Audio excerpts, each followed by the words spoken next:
Rebecca, when we stop the carriage, take them directly into the house." The tension in John's voice jarred Annalee out of her thoughts on Teague more effectively than any jolt of the carriage could. She leaned her head out the side to see what concerned him. There, in front of Everett's Mercantile, was a group of men in a decidedly animated discussion. Two strangers seemed to be the focus of their attention, as were, she saw when she looked closer, the three Etheridge brothers. "Is it trouble, John?" Rebecca asked. "I don't know, but I don't think they're talking about the weather." He turned to Rob Dow in the driver's seat beside him. "Put them right at the back door, and then we'll see what this is about." Annalee ignored the little cousins who met them inside the door and ran to the parlor window to throw open the sash. "Fellas, I'm getting married in about an hour." She heard Daniel Etheridge's voice as though he were directly outside the window. "Can't all this stumping wait half a day?" "You'll marry today and die tomorrow, is that it?" This voice must have belonged to one of the strangers. "Annalee, come away and close the window," Rebecca called from the kitchen, but Annalee shut the door instead. "What you all don't seem to see is he's got no right to do this. We're all free men, last I knew, and no president's going to tell us when we will or will not fight." "And I, for one, will be hanged before I bleed for a passel of darkies." This was the other stranger. "Don't you know there's a mess of them contrabands not 15 miles up the road? We got to live with them sitting here, doing nothing but taking up good land and thinking on our women folk, night and day, make no mistake." "They've never given us any trouble," John said. Perhaps with a man of sense among them, the group would break up. "You give it another year. They'll be settled back this way, too, and then you'll eat those words." "Do you men really mean to say that if your names come up in that draft, you'll leave your crops and stores and new brides to die in another man's war? And do not fool yourselves, this is not your war. It is a war of rich men who ride in their fancy carriages with their fine clothes and servants and set the price of a man's life at $300. They're the Hardys and the Warners of this world." There was a silence after this speech. Annalee could hear only the rush of blood, like an army marching to defend her family's name, in her ears. Finally, the rough voice of Mr. Brighton carried through the window. "I expect you two have been looking into the affairs of Newkirk pretty close of late. Close enough to know those are the only folks around here who can afford the exemption. But if you'd have looked a little closer, you'd have found there's not a man among us who can say a word against Nathan Warner, nor against John DePriest there, for that matter, however you may try and slight him on the side." "Oh, I see. They've got you all bought and paid for, that's it." "Boys," Mr. Brighton said after a moment, "I think we'd best give these two time to clear out of this town and try another, if they care. 2 minutes ought to be enough." "Bravo, Mr. Brighton," Annalee whispered. There was a reason she loved that whole family so well. She could hear the shuffle of the men leaving the newcomers, and saw a few of them pass by her window in a group, shaking their heads at people who didn't know what they were talking about. She left the parlor at the sound of John's closing the front door.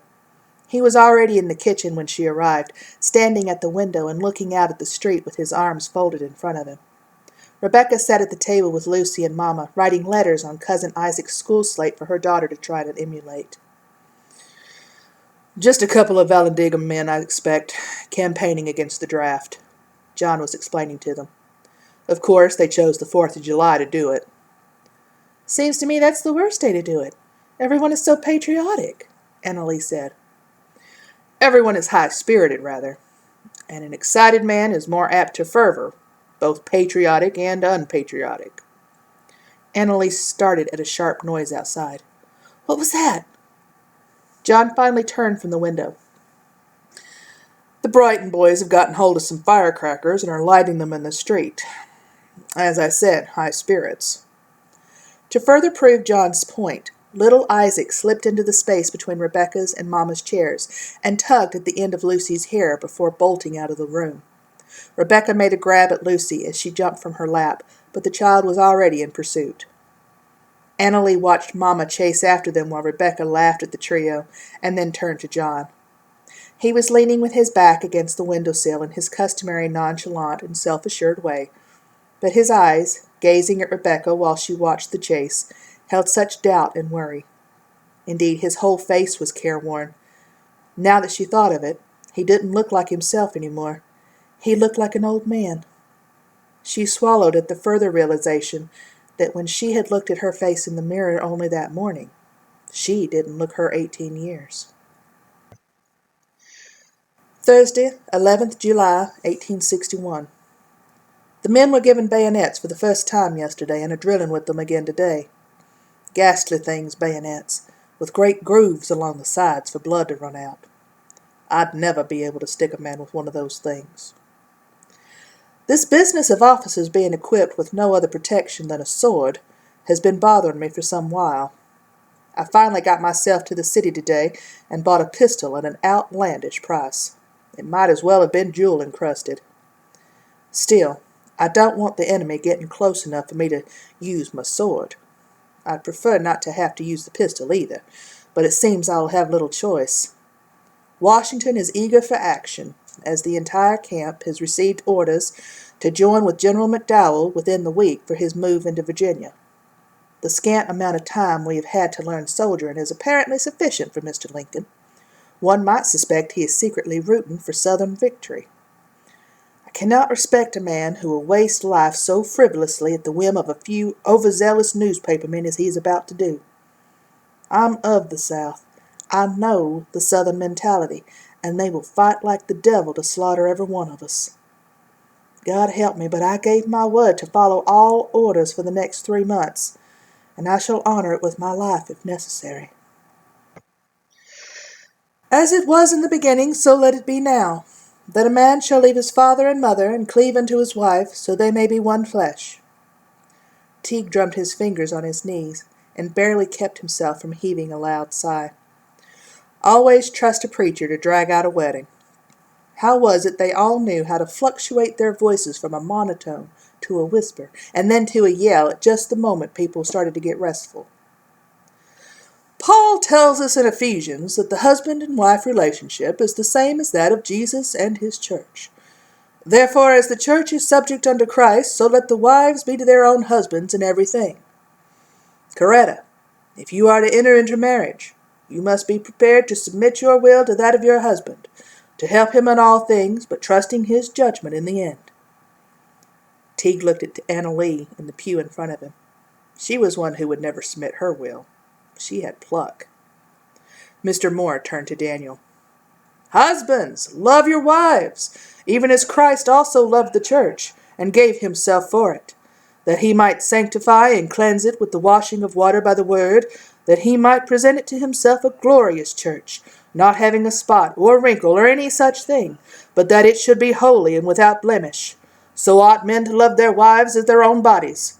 He that loveth his wife loveth himself, for no man ever yet hated his own flesh. Teague could think of some exceptions to that. Nevertheless, let every one of you in particular so love his wife even as himself, and the wife see that she reverence her husband. Daniel, if you are to enter into marriage, you must be prepared to place your wife's needs above your own, even as Christ put our salvation above his own life. The preacher looked out at the assembly.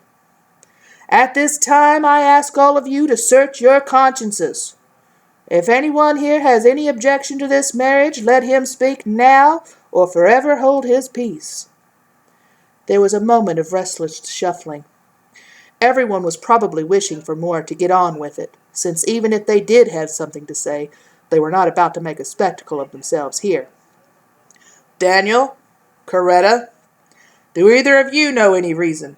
Teague knocked his elbow against the end of his pew as he went down to the floor. Dear God, not again. He covered his head at the rapid-fire popping from the center of the church. When it was over, he stayed on the floor. The line was taking too long to reload. He felt frantically at his belt. Where was his pistol? He jerked when someone touched his shoulder and saw Dr. Warner beside him. It's all right. Firecrackers. Teague turned to the open door of the church and saw Mr. Brighton dragging 2 of his sons out by the scruff of their necks. Only now did the screams of men around him transform into the cries of frightened babies. Teague kept his eyes on the ground to avoid the collective gaze of the congregation that was concentrated on him as Dr. Warner helped him back into his seat. "Daniel, Coretta," the preacher spoke more loudly to be heard over the babies, "do either of you know any reason you should not be wed?" Teague put his hands on the back of the pew in front of him and dropped his head between his arms. He looked up as Anna Lee, half turned in her seat, patted his hand and smiled.